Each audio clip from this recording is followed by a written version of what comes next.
안녕하십니까? 안녕하세요. 4강 시작하겠습니다. 지난 시간에는 내 아이의 이야기, 어떻게 우리의 아이들을 좀 든든하게 키울 것인가, 착한 아이는 정답이 아닙니다. 이런 이야기들 우리 나눴습니다. 마음이 굉장히 무거우시죠?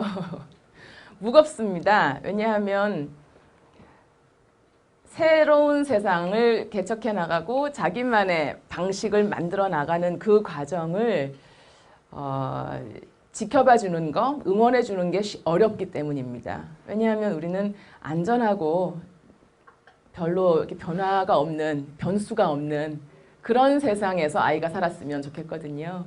그런 내 마음하고도 싸워야 되고 또 그런 안전한 것 같은 공간에서 아이가 벗어나려고 하는 그 순간에 아이와도 싸워야 되고 여러 가지 참 힘든 싸움의 끝에 결국은 정답은 아이가 그만의 공간을 가지고 그만의 스타일을 발전시켜 가는 그 여정을 출발해야 된다는 이야기. 모두 다 겪고 있지만 내게 닥쳤을 때 너무나 어려운 그 여정에 대해서 우리 이야기해봤습니다. 오늘은요.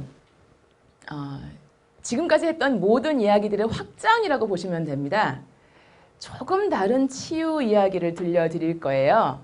왜냐하면 정신분석 학자로서 저는 프로이트도 믿지만 프로이트를 진정으로 완성하는 사람이 프로이트의 천적이었던 융이라고 생각하기 때문입니다. 오늘은 융에 대해서 이야기해 드릴게요. 프로이트와 융, 정신분석학대, 분석심리학. 융을 한번 짚고 넘어가야 하는 이유는 융을 거칠 때 비로소 프로이트의 이론들이 훨씬 더 실천적인 사례 속에서 부활하기 때문입니다. 무슨 말씀인지 제가 설명해 드릴게요. 무의식, 성숙, 치유, 또 이유, 젖대는 과정 이런 이야기들 막 했습니다, 우리. 그런데 사례를 보면요. 굉장히 좀 답답해요.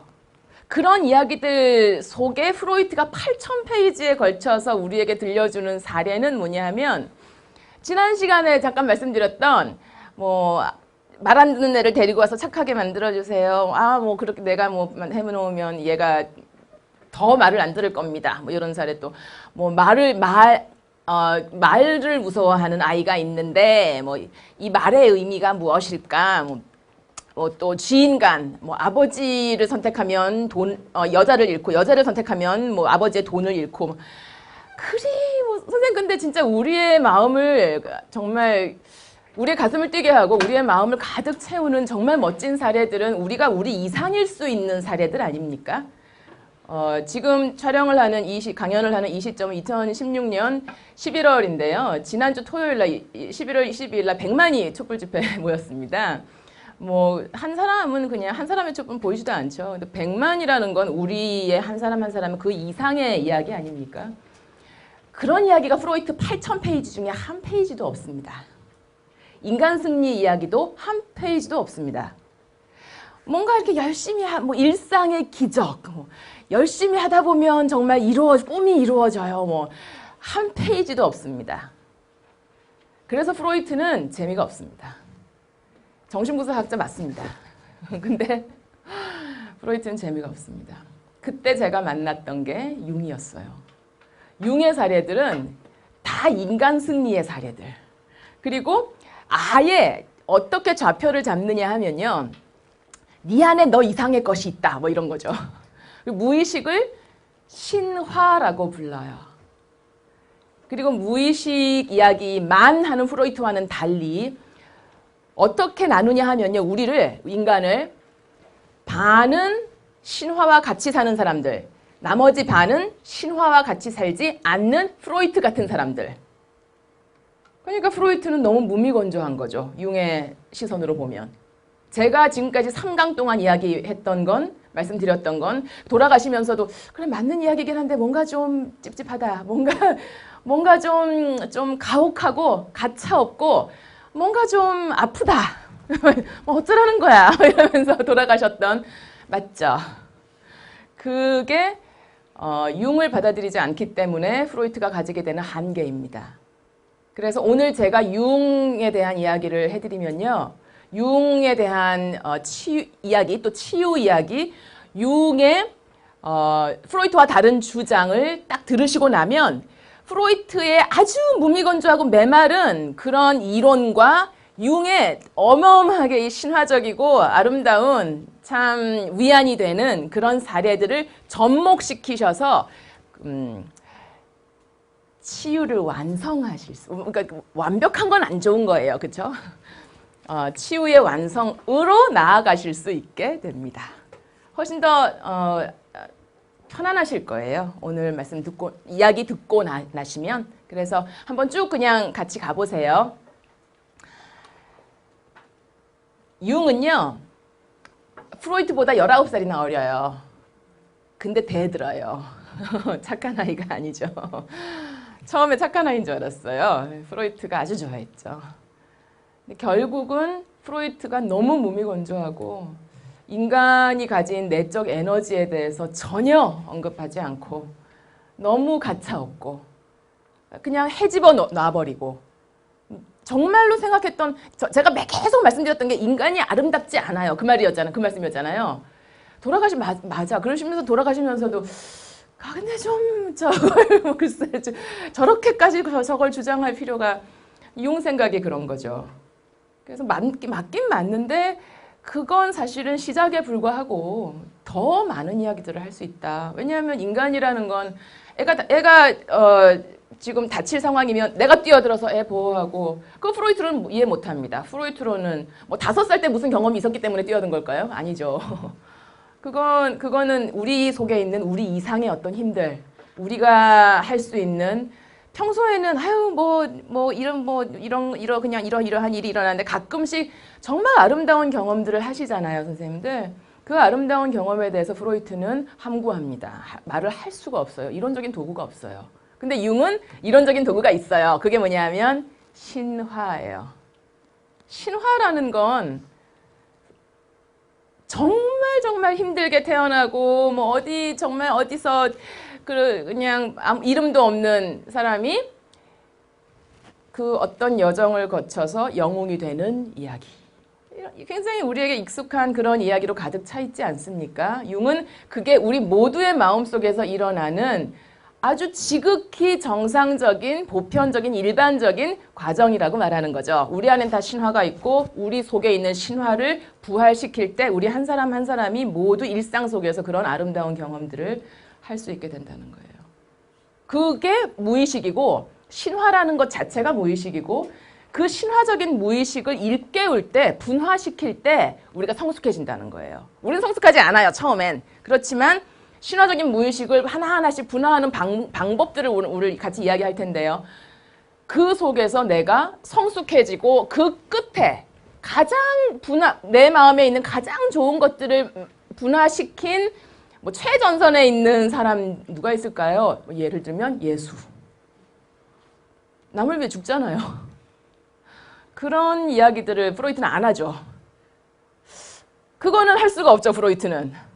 왜냐하면 인간이라는 건 아름답지 않은 존재니까, 프로이트한테는.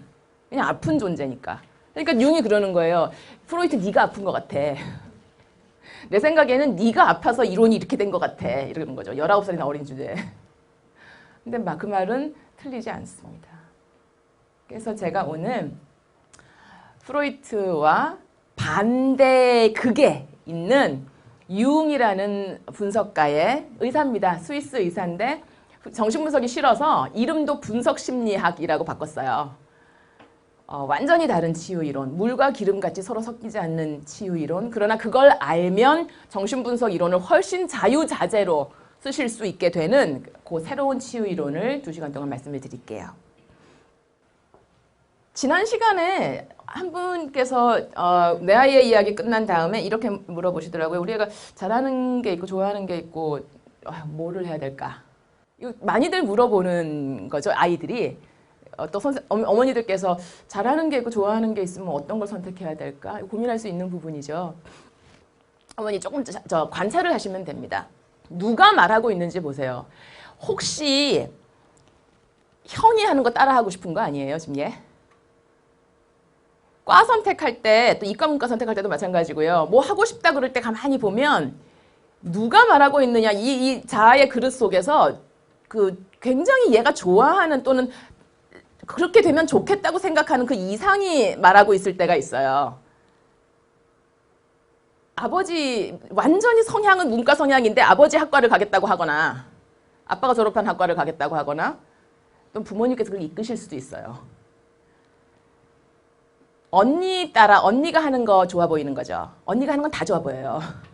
그래서 언니가 하는 걸 그걸 좋아한다고 이야기. 내가 그게 좋으니까 그러니까 여기서 지금 좋아하는 걸 하게 하세요라고 말하기가 참 어려운 게요. 정말로 얘가 좋아하는 건지 우리 모른다는 거죠.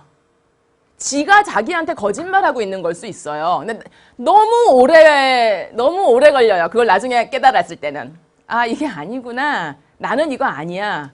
언니는 그쪽으로 쭉 가요. 근데 나는 이게 아니구나.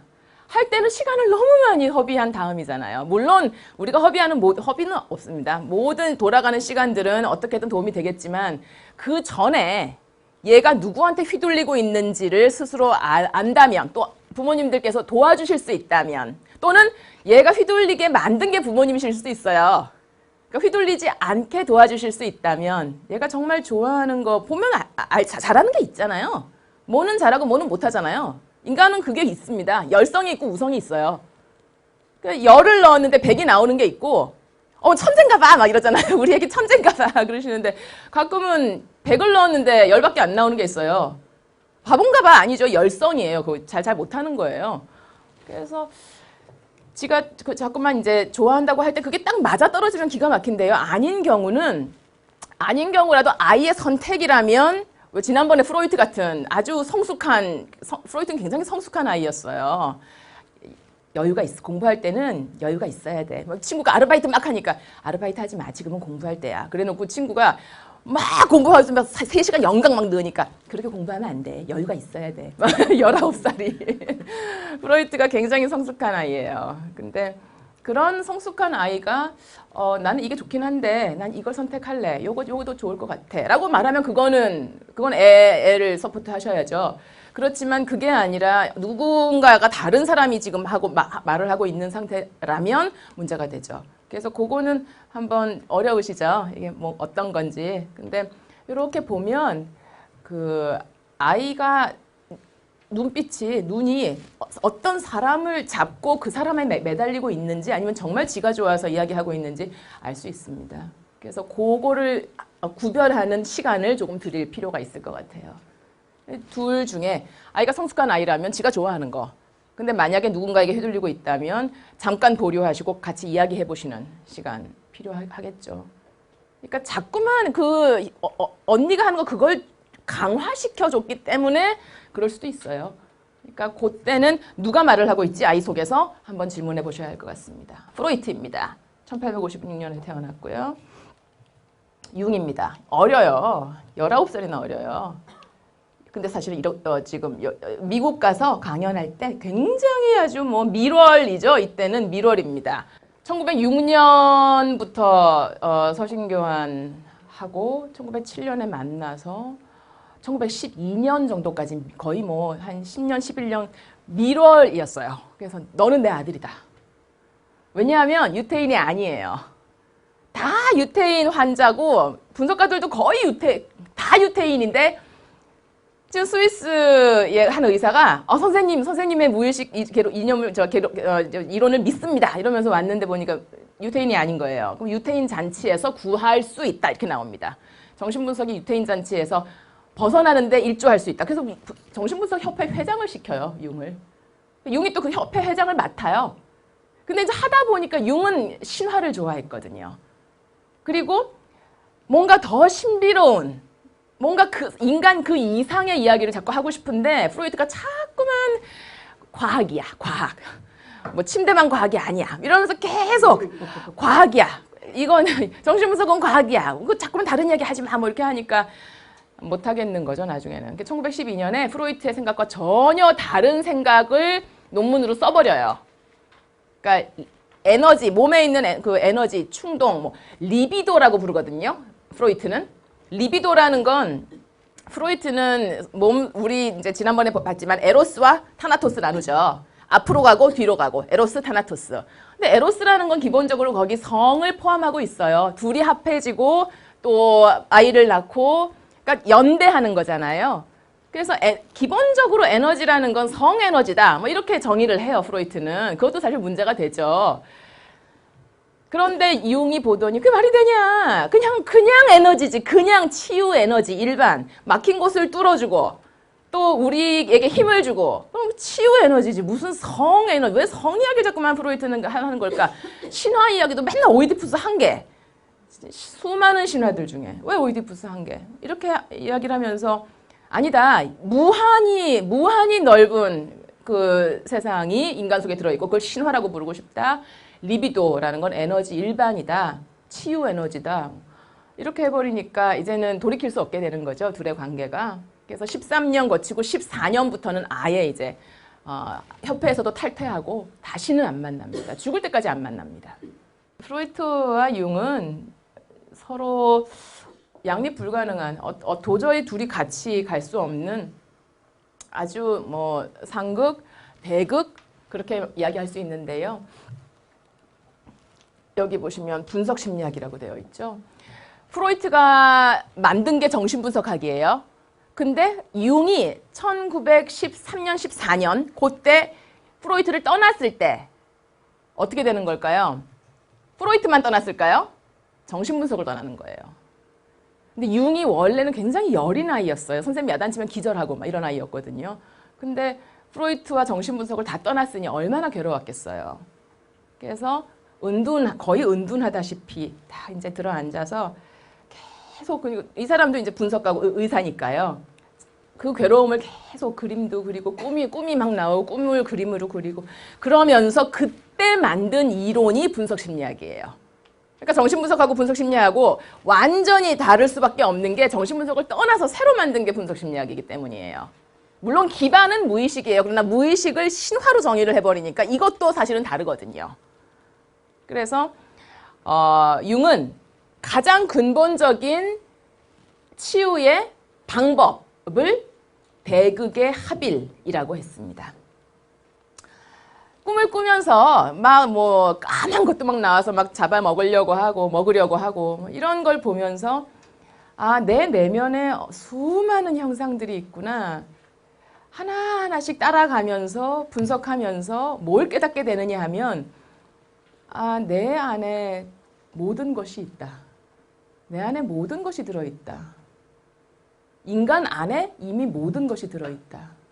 더 나아가서 어디까지 가느냐 하면 저는 이제 이과인데요. 왜 이런 거 있잖아요. 개체 발생은 개통 발생을 되풀이한다. 어양파저퍼 이렇게 해서 개통 발생이 태아가 만들어질 때까지 수정된 상태에서 어양파저퍼 그 단계를 개체 발생에서 전 인류가 만들어지는 그 과정을 되풀이하고 있다는. 그리고 융이 뭐라고 하느냐 하면 인간이라는 건 인간일 수 있었던 그때부터 모든 기억들을 다 가지고 있다. 그런 골격이 있다. 속에. 그게 무의식이다. 나는 그걸 원형이라고 부르겠다. 이렇게 합니다. 원형, 아키타입. 원형은 골격이에요. 그러니까 예를 들면 선생님 이런 겁니다. 여기 볼까요? 대극의 합일에 실패하는 사람들. 대극의 합일. 이 대극의 합일이라는 게 뭐냐 하면 내 안에 있는 융의 가정은 이거예요. 아까 열성, 우성 이야기했지만 열성은 그럼 없는 거예요? 아니에요. 열성도 속에 있다는 거예요. 신화라는 건 어마어마한 에너지잖아요. 그 모든 가능성과 인간을 넘어서는 그 어마어마한 서사들, 그 어마어마한 가능성들이 다 무의식 속에 있어요. 그러니까 인간이 인간이던 그 인간이었던 그 모든 기억이 유전된다는 이상한 이론을 주장합니다. 근데 이상하시죠? 근데 만약에 기억이 유전된다는 이 이상한 이론이 정말 프로이트가 말하는 대로 신비주의야, 너 이상해. 이렇다면 융합파가 없어야 돼요. 근데 융합파가 건재하거든요. 한국에서는 융합파를 더 좋아하세요. 그러면 말이 된다는 거잖아요. 그러니까 내 안에 그런 인간 속에 그런 게 있다는 걸 아예 전제로 삼는 거예요. 그럼 열성도 있고 우성도 있을 거 아니에요. 나오는 것도 있고 안 나오는 것도 있고 열성으로 조금 나오는 것도 있고 아예 안 나오는 것도 있고 그 가장 성숙한 상태는 그럼 뭘까요? 안 나오는 거, 보이지도 않는 거. 그걸 또 더더구나 우성도 안 나올 수 있어요. 아예 아무것도 뭐 좋아하니? 이렇게 하는 거죠. 착해요. 착하긴 한데 뭘 좋아하니? 지극히 수동적이고 그건 우성도 모르고 열성도 모르고 아예 들여다보질 않는 거죠. 그때 내 안에 있는 가장 좋은 것과 그러니까 더 나아가면 열성, 잘 못하는 걸 또 조금 분화라고 합니다. 분화시키는 그 여정이 바로 성숙일 거 아니에요. 여기서는. 그죠? 그렇게 만드는 게 대극의 합일이에요. 설명해 드릴게요. 지금 대극은 양쪽이죠. 대극의 합일. 그럼 지금 보시기만 해도 대극의 합일이 실패하는 사람들이죠, 지금. 그러니까 융은 대극의 합일을 자기 이론의 도구로 이야기를 해놓고 대극의 합일을 못하고 죽은 거죠.